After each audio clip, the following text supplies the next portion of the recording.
Hi, thank you very much for buying Parallax Slideshow. I hope you will enjoy this project and it will be useful for you. So let's make a quick overview of the project.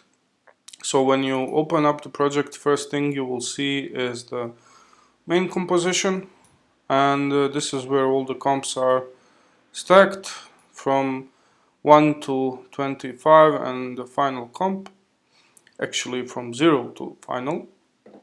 And if you scroll through main composition, you can see all the comps are now empty with the default text layer and particles. Of course, we will talk about adjusting those.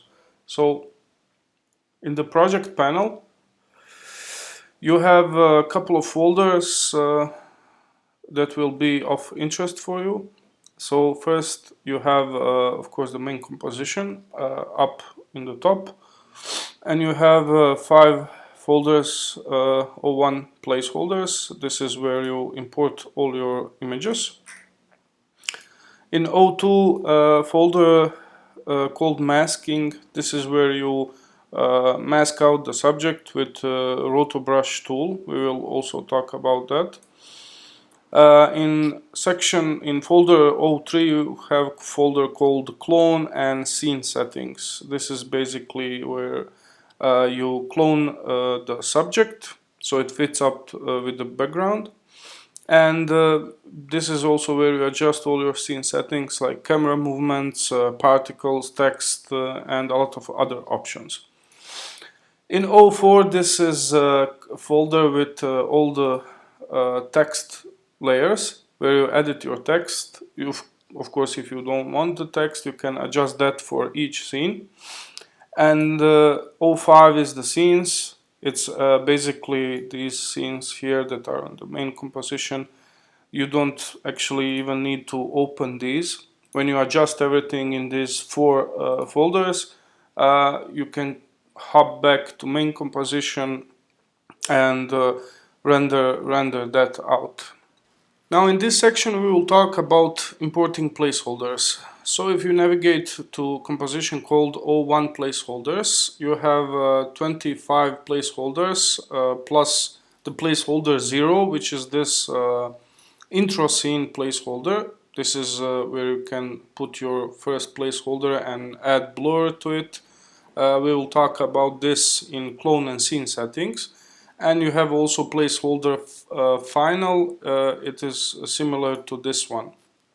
Now we will focus on importing placeholders for these other comps. So for example, we can open placeholder 1, and now as you can see it's an empty comp. We'll just put this screen to fit, and we will import an image by going to project panel and right click import file.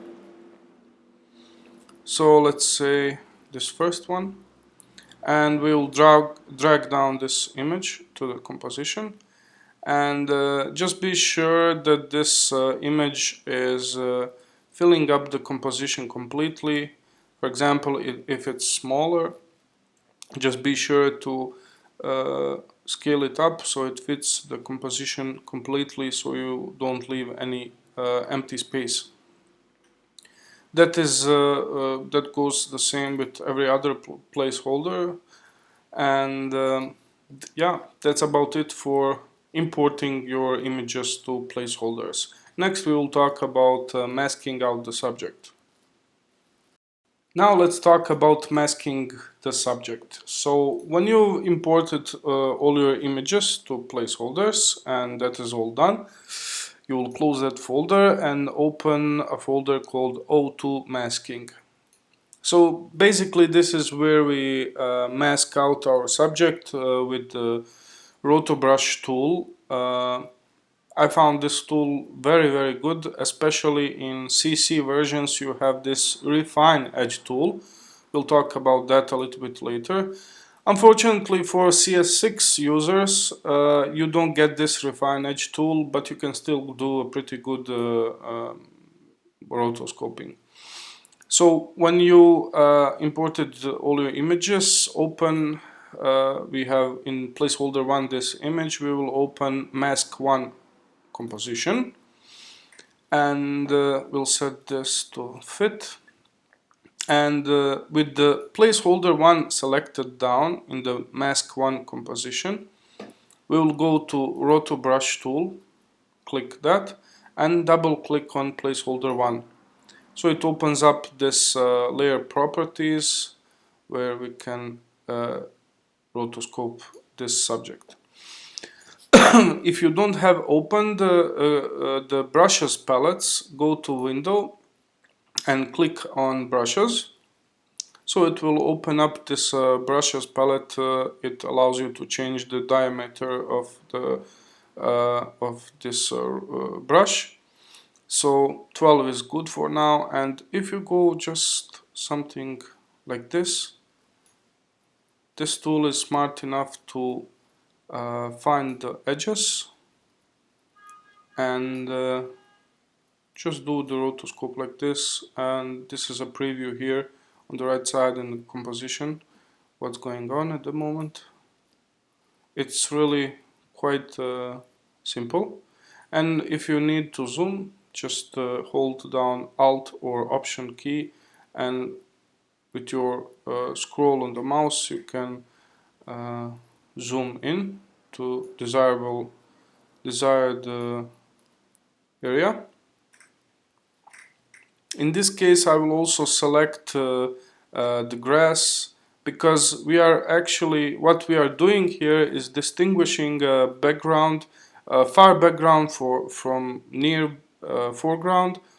So I think it would be okay to select grass in this case also.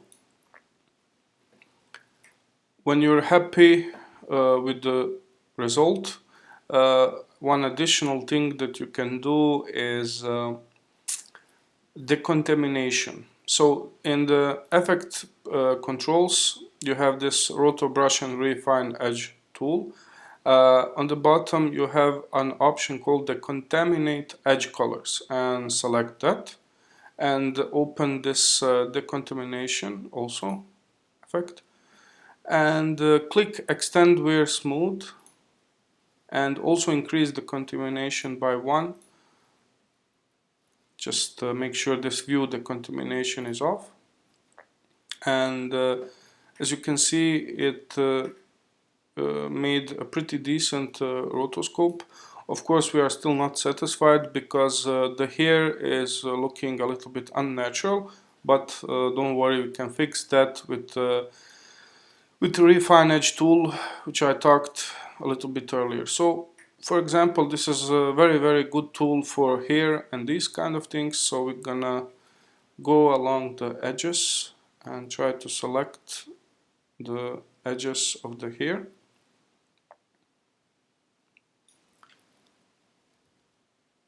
And as you can see on the right side in the composition, it made a very good selection for hair.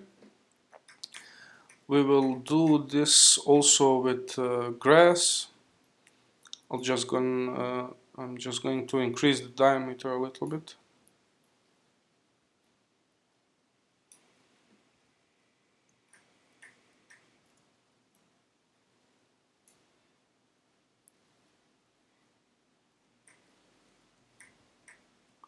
And you can see this result here in the composition.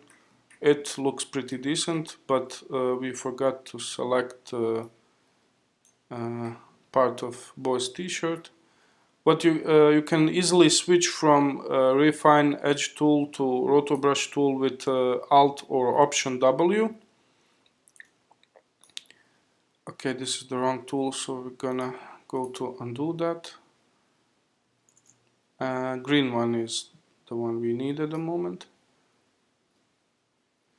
And that is basically how we can make a pretty quick and pretty good selection of the subject. So next we will talk about cloning and scene settings.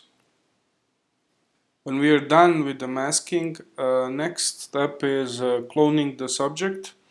And if we go to project panel in the folder called O3 Clone and Scene Settings, we will open that.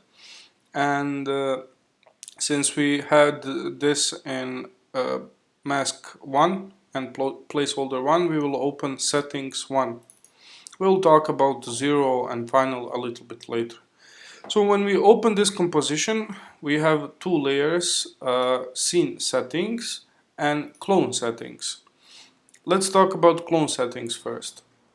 What this tool allows you is to clone the cutout subject with the background. So when you open the clone settings, you have quite some settings here, and let's talk about other settings at the moment. You have a grid size from the drop down menu. This is basically depending on your scene, you will need to either 2 by 1, or you have an option 2 by 2, or 5 by 5 if the scene is really complicated and you need a lot of fields to clone. I think for this exact shot 2 by 2 will be enough. You also have an option to hide this grid, and when you're done with the cloning, you can show the subject mask. We will talk about that a bit later. And you also have an option to move the grid if you need. So basically, let's start cloning. You have other fields like position, rotation, brightness, and contrast. If you open position, field 1 is shown at the moment. If you move the position, you can see that the cloning is happening, and the field 2 will move just slightly left, the X position. For the 3 and 4, I want to go on the Y position, so we will move the field 3 Y position down, basically cloning the upper field. We will do the same with the 4. I mean, of course, it doesn't have to be perfect. If the subject is on top of this, there won't be any problem. For example, if we show the subject, you see that the boy and his father and everything else is covering the clone, so there is no problem. So you can improvise with that a little bit. I just want to adjust field 3 a little bit, the position.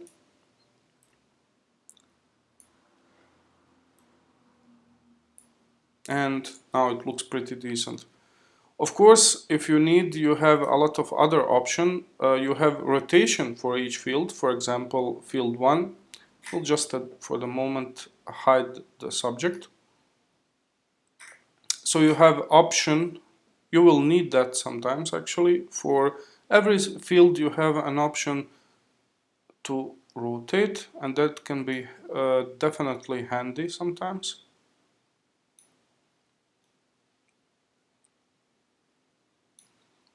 Next, you have brightness and contrast for each field, so you can adjust the brightness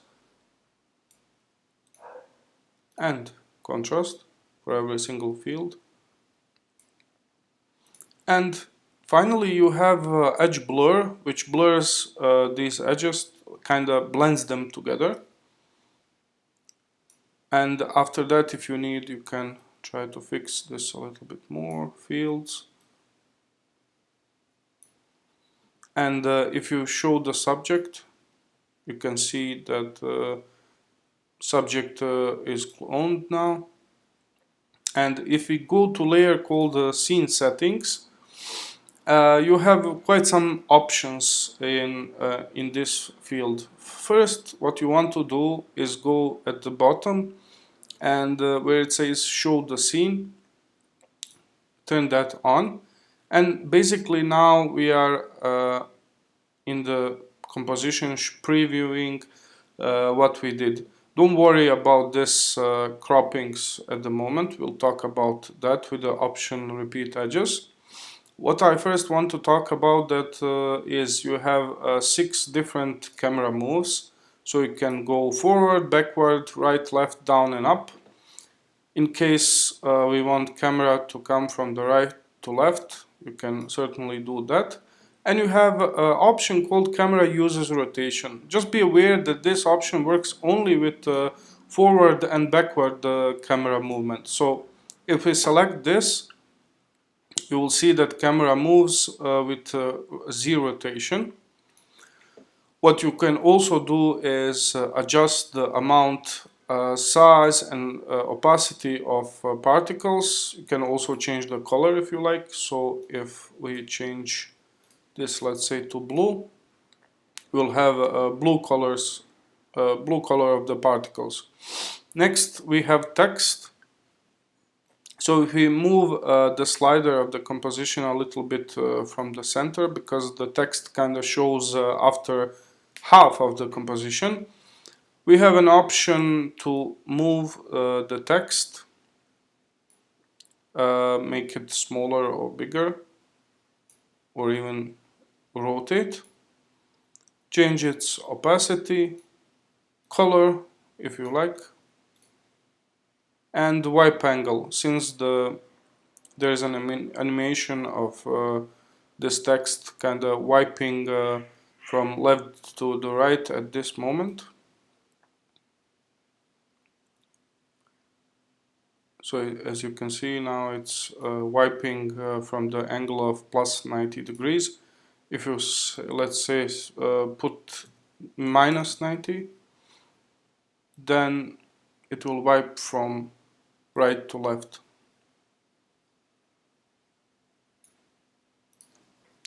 Actually from left to right, I'm sorry.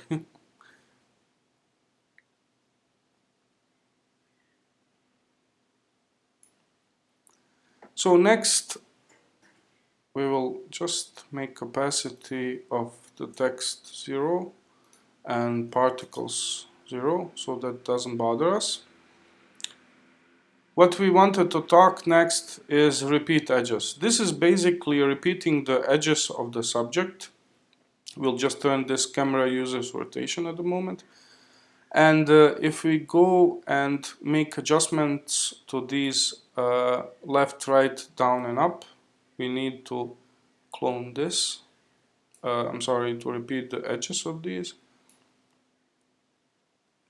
And if you turn on motion blur, you will see that it won't show in beginning of the composition preview time. It won't make a lot of problems even if it's not looking too perfectly. When the motion blur is on, it's all gonna hopefully work out for you. Next, we have an option of color correction. So you have basically 30 color presets, and what you can do, you can just scroll around and see which one is working best for you, or you can just leave it at 0 if you don't want any color correction preset. You can also sharpen the whole image. So for example, this is 100% of sharpness, this is 0. And you can also blur the background,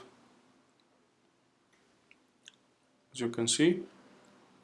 And additional option, you have grain, which is a slight like kind of grain noise thing. You can deselect that and turn it off if you'd like. And the last, I mean, show scene I already talked about. You can turn that off if you want to see clone tool, but if you want to see the final preview of this composition, just turn it and leave it on, show scene. And last but not least, scene type. This is basically optional. This is just to select whether the scene is short or long. If you go to main composition, you can see some compositions are shorter than others. Basically, this option you don't need to change at all. Only if you want to make your completely new project, you can change these two options. So let me see, did I talk about everything?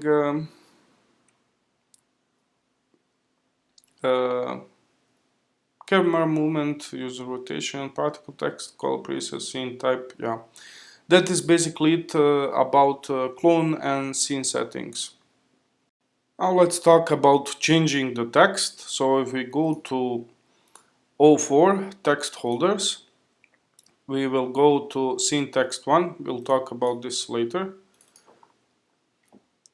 So if we go to scene text 1, you have basically two texts which you can change, and double click on one and change it.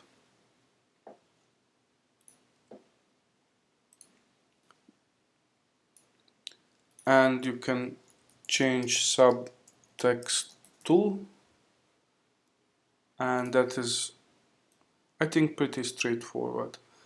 Also, you have an option text box control layer, which you can change the size of the box, its position or roundness. And if we go back to clone and scene settings to settings 1, let's just make visible this text again. So as you can see, we changed this text.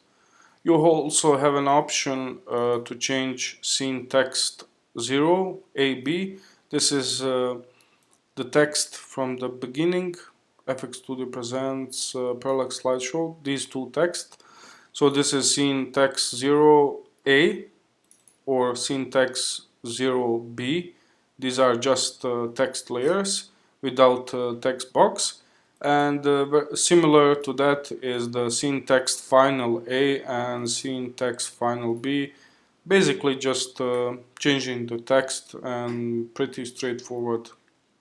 When you're done with all the editing, go back to main composition, and from here you can render out your project by going to composition auto render queue. But before that, if you have bought a song from Pink Zebra from the preview, just go to import file, and let's find this song, larger than life. I think it's this one. And what you want to do basically is just drag it down to main composition, and it's already synced and everything, so you don't have to worry about that. And then when you're done, in case you imported that song, in the end, what you will do, go to composition, auto render queue, and just render out the project basically with format you like. And one final thing I want to say, for users in CS6, you might get a warning or an error saying missing effect. Ignore that completely. There's no error. Everything will work as normal. And yeah, that's about it. I hope you like the project, and if you do, please rate it with 5 stars. And if you have any questions or anything like that, just contact me. I will leave my email in the project description. Thank you very much, and bye.